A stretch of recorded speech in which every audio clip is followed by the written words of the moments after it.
23 مارچ ایک یادگار دن۔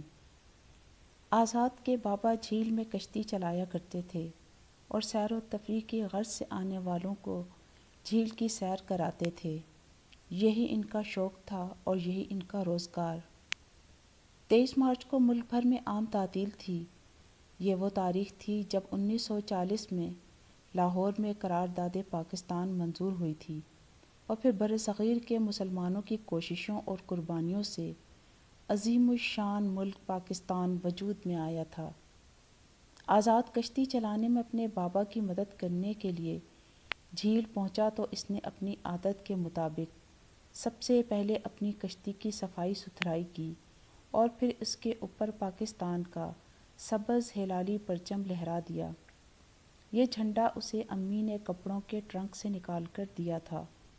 اس کے ماں باپ ان پڑھ ہونے کے باوجود پاکستان کا ہر خصوصی دن یاد رکھتے تھے۔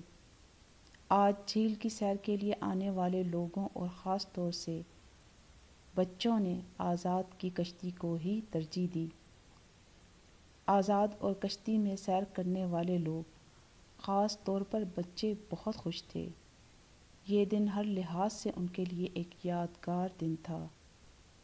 23 مارچ ایک یادگار دن پاکستان کے لیے اور پاکستان کی عوام کے لیے۔